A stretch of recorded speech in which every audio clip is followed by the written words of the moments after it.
Assalamualaikum warahmatullahi wabarakatuh. Nama saya Erwin Nicholas Batubara.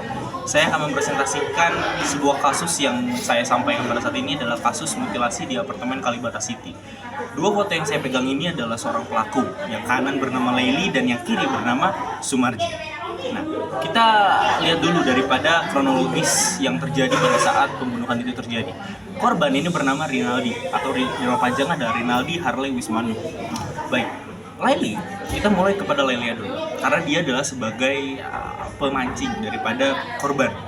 Si Laili itu bertemu dengan korban di aplikasi Tinder, sebuah aplikasi kencan. Kita tahu, sebuah aplikasi kencan.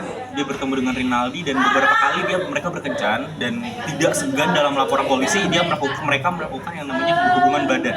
Itu tidak segan dilakukan. Bahkan sudah sering sekali tapi pacarnya Sumarji itu tahu dia melakukan hal tersebut.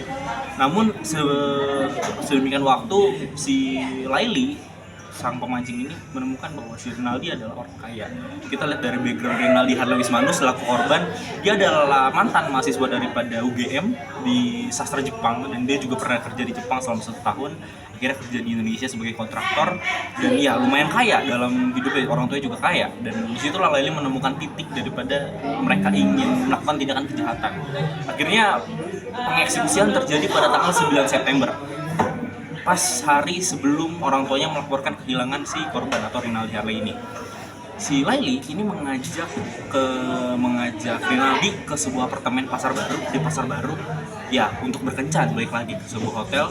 Ya, akhirnya dia masuk ke dalam kamar dan tanpa disadari bahwa si Laili dan Rinaldi ini dia ternyata saat masuk sudah ada si Sumarji di kamar mandi, tapi Sumarji ini masih menunggu kesempatan untuk membunuh si Rinaldi. Nah, saat Laili ini berkencan dengan Rinaldi beberapa menit, akhirnya pada saat posisi Rinaldi terlungkup dan tidak dapat melihat ke belakang, Sumarji ini akhirnya mulai melakukan kejahatannya. Akhirnya dia memukul kepalanya Rinaldi dengan 3 kali pukulan dengan batu bata dan 7 kali tusukan.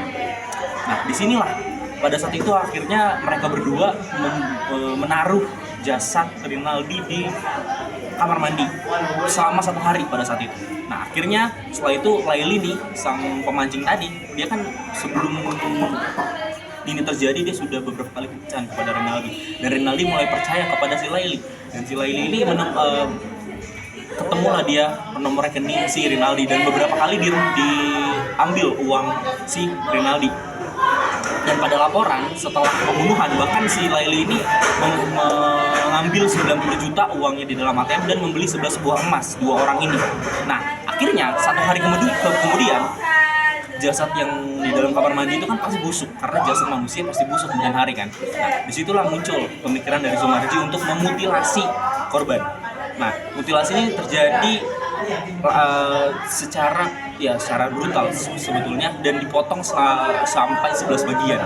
Dan setelah dipotong, Sumarji ini menaruh mayatnya di dalam sebuah koper dengan bagian punggung dan juga tangannya saja ke depan apartemen Kalibata City. Maka disebut mutilasi di apartemen Kalibata City.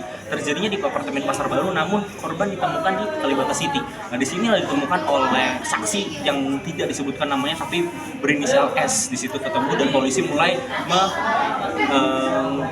menangkap daripada pelaku Laili dan juga si Sumarji. Oke, kita ke motif teman-teman semua. Ke motif, kenapa sih mereka berdua ini mampu dan bisa membunuh secara brutal ini? Kita lihat bahwa mereka berdua ini adalah seorang pasangan, oke?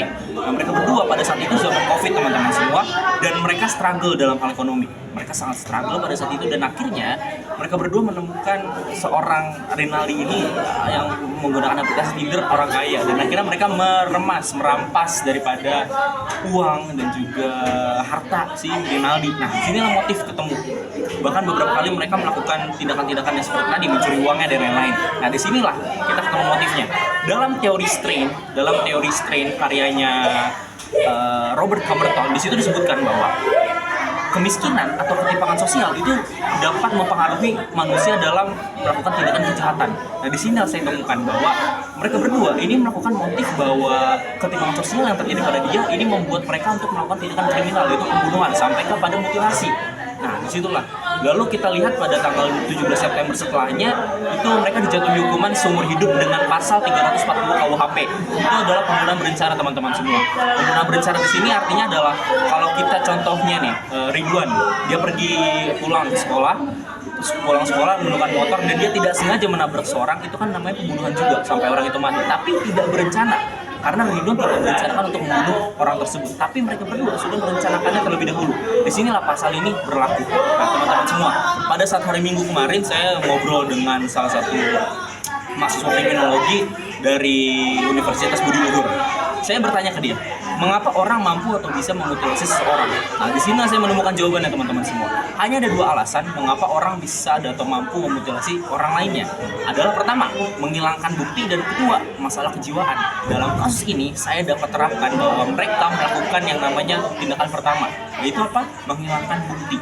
Karena memang berdua ini kan memikirkan bahwa jasad yang bakal ditaruh kamar mandi tadi itu bakal busuk.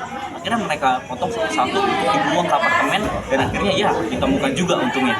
Nah, disitulah kita temukan bahwa ketimpangan sosial atau kemiskinan dapat mempengaruhi tindakan penyimpangan sosial bahkan sampai ke kejahatan.